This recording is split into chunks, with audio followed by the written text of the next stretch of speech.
Welcome everybody to the Teck Ghee Chinese New Year dinner. I wish you all a very happy Chinese New Year and a prosperous and healthy Year of the Horse. This year, Chinese New Year coincides with the start of Ramadan. So let me also begin by wishing our Malay friends who are joining us tonight a blessed Ramadan dan selamat berpuasa.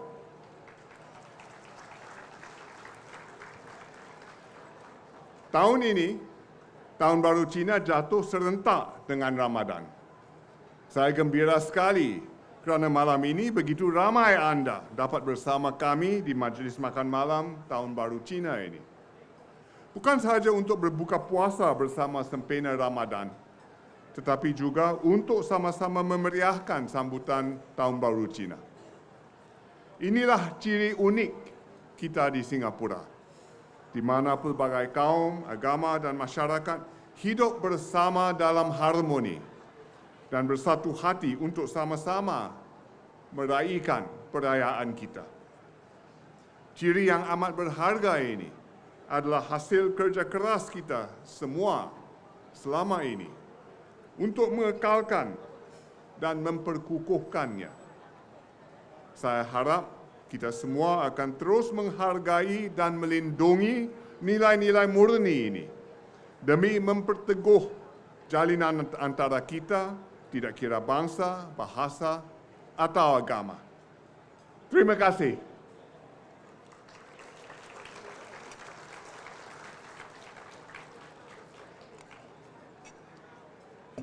Let me now say a few words in English. Good evening, residents, friends, and community leaders. I'm very happy to join everyone for our Teck Ghee annual Chinese New Year dinner, and to gather here as one big family to usher in the Year of the Horse. We have had a good Year of the Snake. Singapore did well, much better than we had expected, much better than we had reason to expect. The economy grew strongly by 5%, wages have gone up, inflation has come down. This year, in the Year of the Horse, I hope we continue to do well. But we cannot afford to take any of this for granted. The world remains very uncertain, and we have no idea what surprises lie in store. Just this past week, the US Supreme Court ruled that most of the tariffs that the US administration had imposed last year under the Trump administration were illegal, struck down. But immediately, the administration responded by invoking another law to impose back 10% tariffs on everybody. We thought it's okay, we were already at 10%. The next day, President Trump changed his mind. He said everybody goes to 15%. We watched with concern, but so far, the official US tariff rate is still 10%. So we are relieved, but I think we have to watch very carefully, and we just have to be prepared that many more changes can happen. On the security and defense side, too, things are far from settled. For weeks, tensions between US and Iran have been building up.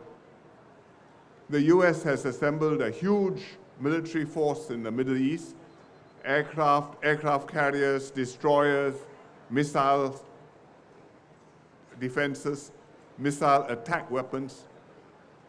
And today, Israel and the US together attacked Iran jointly.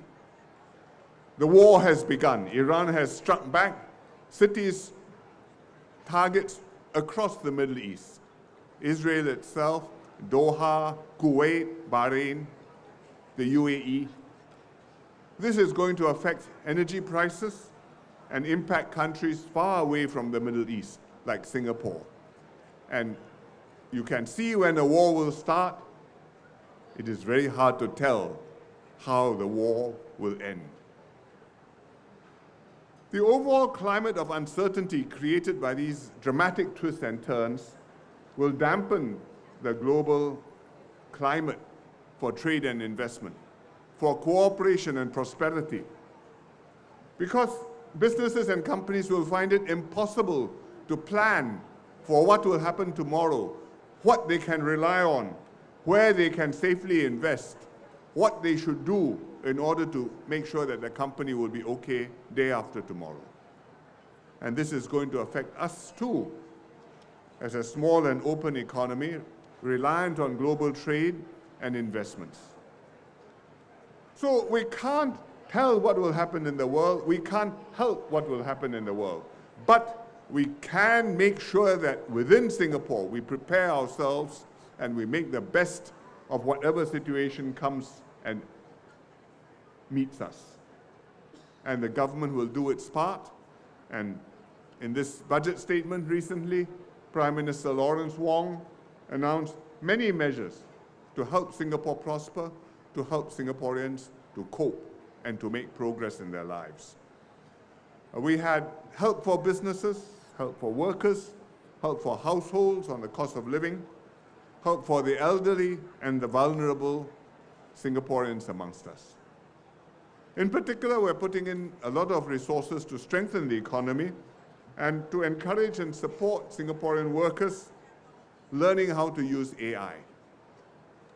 So I hope you'll make full use of all these government schemes and measures to learn new skills, to ease your burdens, and to stay useful and valued in the workplace.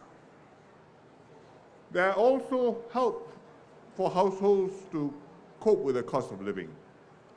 We've implemented many schemes over the past few years to achieve this, to help, and many of these schemes continue into this year, some of them enhanced.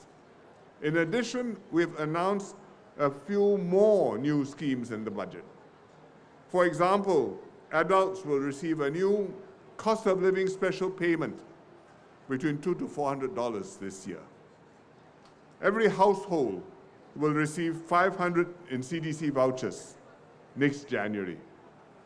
And there will be YouSave rebates again, and more generous than last year.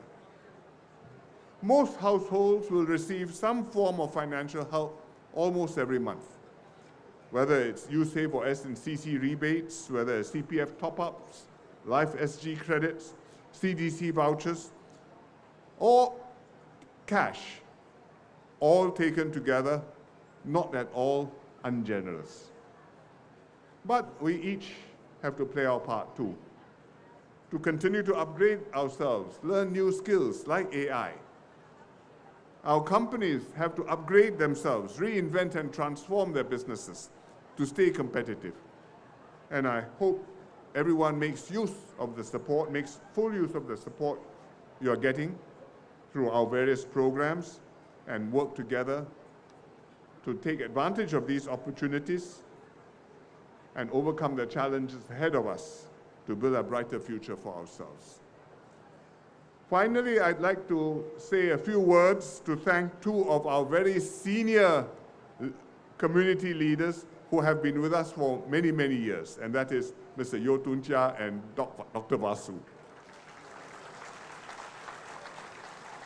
Recently, they stepped down as second advisors to the Ang Mo Kio grassroots organizations after decades of service. Both of them were MPs in Ang Mo Kio previously. And even after retiring as MPs, both continued to serve as second advisors here. And they helped me and my fellow GRC MPs look after the residents all this time in Ang Mo Kio, and especially in Teck Ghee. And as they now have retired, are retiring as second advisors, I wish to sincerely thank them, both personally and on behalf of all our residents, for all that you have done for Ang Mo Kio and for our residents over so many years. Thank you very much.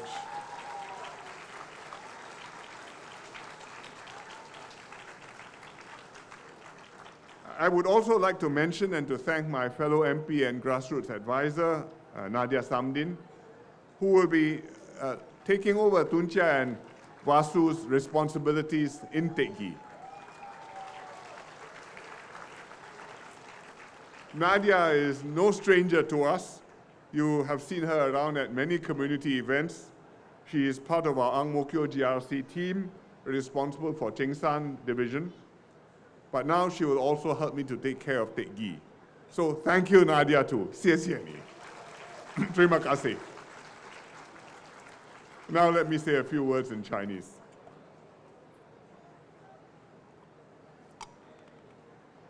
大家晚上好。祝各位在火马年里马到功成，身体健康，心想事成，万事胜意。今天是农历正月12，十二如意，福到吉祥到。在这样一个吉祥的日子里，我们德意居民与家人朋友欢聚一堂，共庆佳节，意义非凡。在12年里，虽然国际局势动荡不安，令人担忧，但我国的经济表现一点都不错。去年增长达到5%，比原本预期还要强。国人的薪水有所提升，通货膨胀率也逐步下降。我们继续吸引不少外来投资来新加坡创业、扩展业务，为国人创造就业机会。不过，我明白大家还是担心生活费。尤其是年长者和退休人士。政府在近几年来，为了照顾好国人，帮助大家减轻生活费上的压力，推出了许多举措。今年这些援助配套还在持续，也陆陆续续地分发到大家手中，并且因为去年经济表现不错，黄总理在最近的财政预算案上又添加了几项新的措施，都是好的措施。这包括200元至400元的生活费特别补贴 （Cost of Living Special Payment）， 每位新加坡成年人9月就会收到了。也包括500元的邻里购物券，每户本地家庭明年1月就会收到了。水电费回扣 （U-Save Rebate）。这个原本就已经有的，不过今年会额外增加，数额比去年高。整体来说，今年每户本地家庭几乎每一个月都会收到不同的补贴，来减轻生活费的压力。在德意区，我们的银发族不少，今晚银发族也不少。老有所养。是政府对乐龄人士的承诺，因此年长者在新加坡肯定会得到更多的照顾。去年政府就改进了乐龄补贴计划 （Silver Support）， 除了放宽受惠者的合格条件，也提高补贴金额。今年又有新的措施，年满50岁、公积金储蓄低的年长者，可以在今年12月获得1500元的公积金填补。长期护理和居家护理的津贴将显著的增加，帮助有需要长期护理的年长者，能够处理好国家的经济，有足够的资源来给国人这么多的补助，很少国家做得到。有了这些措施，我希望大家能够比较安稳的过一个好的马年。只要我们能够齐心协力，尽管国际局势不明朗、环境不稳定、世界动荡不安，我们依然能够一起克服挑战，能够确保明天会更好。所以借此机会，我感谢德意居民多年来给予我和我团队的支持。我尤其要特别感谢红帽桥的2位建国一代领袖，杨敦清先生和华素博士。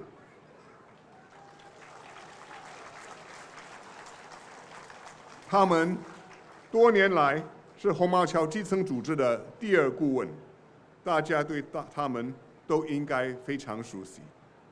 几乎每个星期都能够看到他们的身影，走访居民，协助解决生活问题，关心大家的需要。尤其在德裔，敦清和 Dr. Vasu 给了我鼎力的支持，他们给了我很多宝贵的意见，也付出了很多时间心血，帮助我照顾好居民。最早来到红帽桥服务的是敦清，在1976年，他就在这里开始服务，比我还早2届。当年红帽桥居民还没有那么多，他的敦清的选区涵盖了整个红帽桥市镇。敦清整顿了红帽桥的各个基层组织，为整个红帽桥打下了坚实的基础。逐年红帽桥的居民增加，以前他一个人负责的工作和地方，现在已经由6、7位议员分担了。当我们这几位新的议员接替时，已经有了很好的发展条件，都是敦清同志帮我们准备好的。敦清在红帽桥当了20多年的议员，即使卸下议员的职务，他依然坚持为居民服务，初心不改。Dr. Vasu 是与我同一届的议员，是在1984年一起踏入政坛。他当时和我都是黑头发的，现在我们2个都是白头发了。他最初在博文区做议员，后来转移到中巴鲁和丹戎巴葛集选区服务多年，但一直以来他从未放下红帽桥，继续在德裔和红帽桥服务照顾居民。作为社会工作学者，Dr. Vasu 在红帽桥设计社区福利措施，推动福利机构发展，功不可没。更可贵的是 ，Dr. Vasu 撸起袖子，亲力亲为，与福利机构合作，与居民沟通，确保他们得到的帮助是实际，也是及时的、有效的。跟敦清一样，他离开政坛后，继续在基层服务，为居民谋福利。其实，敦清和 Dr. Vasu 爱护德裔和红帽桥居民如同至亲。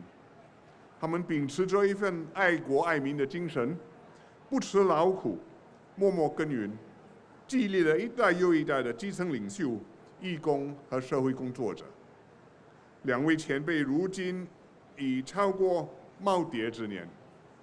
上个月底，他们终于卸下了基层顾问的任务，以后不必每次都报道，轻轻松松的来探望我们就好了。我由衷感谢敦清朋友和 Dr. Vasu， 祝他们身体健康，生活充实。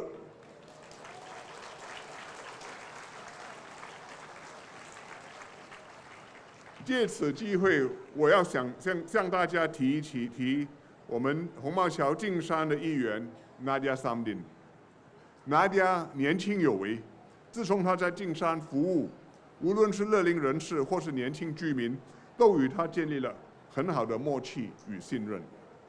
所以我邀请她帮助我把德裔照顾好，把大家照顾好。我很欣慰，她答应了。Nadia 会继续在径山服务，但也会协助我处理德裔的事务，为大家排忧解难。希望各位能够给予Nadia支持与鼓励。